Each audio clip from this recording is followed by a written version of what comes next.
it's really interesting because I think that the notion of what it means to be omnichannel is often misunderstood. It's not just about the operational efforts to seamlessly serve customers across all purchase channels, but it also extends to the brand registration across all media channels in the marketplace, store experiences, whatever it may be, where the consumer can tune in to your brand.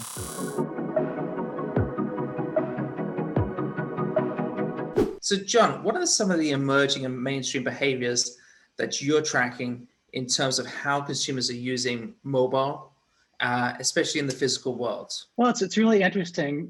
With regard to the physical world of retail, you have to remember that there was a day when store events and special in-store programs were really a key part of seasonal marketing strategies. And it was a routine means of bolstering the customer experience and bringing awareness and new products and to really generate excitement in the store to draw traffic.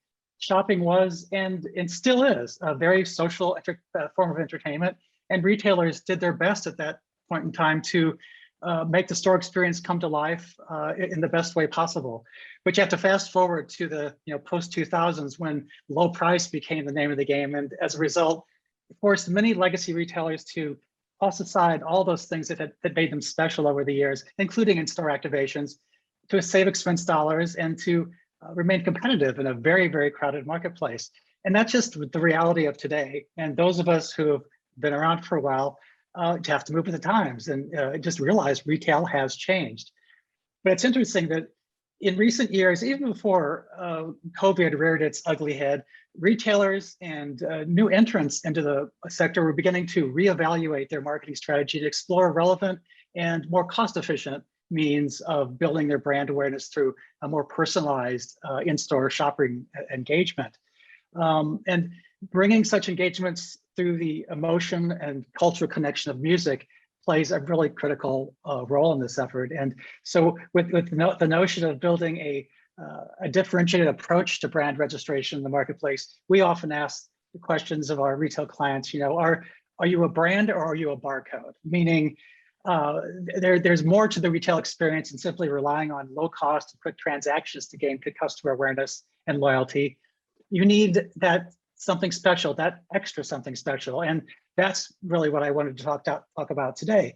And keeping in mind that loyalty comes in many forms and not necessarily needs to be points, coupons, cashbacks or discounts. With mobile devices as the gateway, loyalty can be driven through and appropriate experiences that make the visit to the store a very memorable one. And not only can Spotify bring these in-store experiences to life, but because they live on the Spotify platform, you can take them with you for future enjoyment, whether it be at your leisure at home on your laptop or mobile device, or whether you have your earbuds in and you're going to visit the store in the future. So it's a very interesting evolution of how mobile devices can be used to fuel an in-store experience. Yeah, I really love that idea of how you are talking about the sort of like theater of the past and how that's sort of like transferring forward in the context of, perhaps these mobile experiences that you can begin to build and offer for customers. Maybe you can take us through some of the ways that Spotify is actually working with brands and retailers to bring this to life. Absolutely. And there are a few examples, very recent examples, I think are very worth talking about. And one is a program we ran for the Oxford Street reopening in London.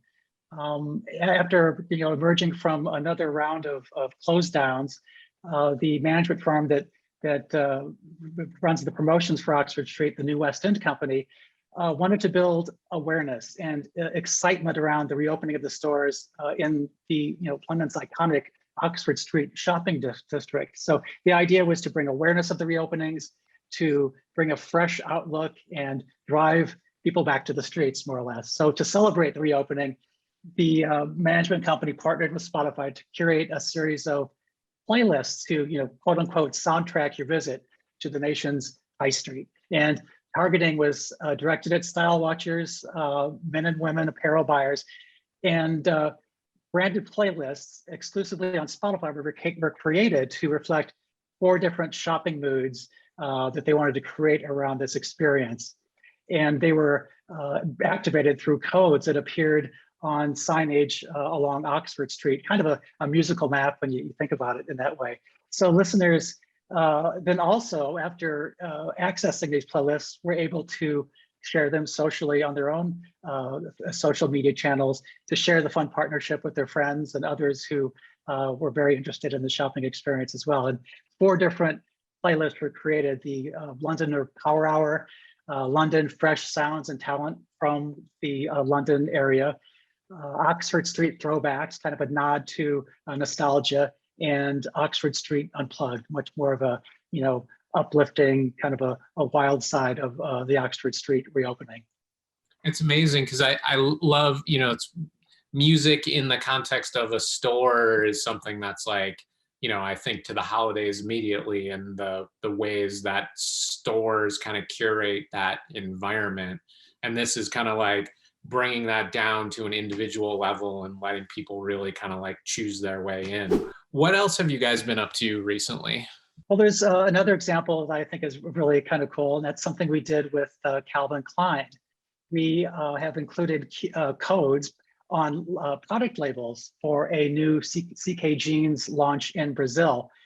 And in this example, the codes connected to playlists that were created by CK loyalists in a recent Want a Future advertising partnership initiative with Spotify, which targeted listeners were guided into an experience to convey their hopes for the future and translate those hopes into music inspiration. And this comes after a year of so much turmoil in the marketplace, and CK wanted to tap into that sense of emerging culture with a younger audience, and this is essentially allowed us to play into that. So the resulting compiled playlists from this program still live exclusively on Spotify for ongoing access from all listeners, and also provides the opportunity for Calvin Klein to layer in new programs to this experience, such as this jeans product launch. So in the process, they are creating a harmonious brand connection across multiple consumer touch points, which takes the concept of omni-channel to a whole new level. And it's really interesting because I think that the notion of what it means to be omni-channel is often misunderstood. It's not just about the operational efforts to seamlessly serve customers across all purchase channels, but it also extends to the brand registration across all media channels in the marketplace, store experiences, whatever it may be, where the consumer can tune in to your brand. Absolutely. Yeah, it's so great that you guys are thinking about this through not only that kind of initial interaction, but then extending the experience beyond that sort of point of purchase, and then creating this kind of ongoing touch point there for consumers. So that's pretty exciting.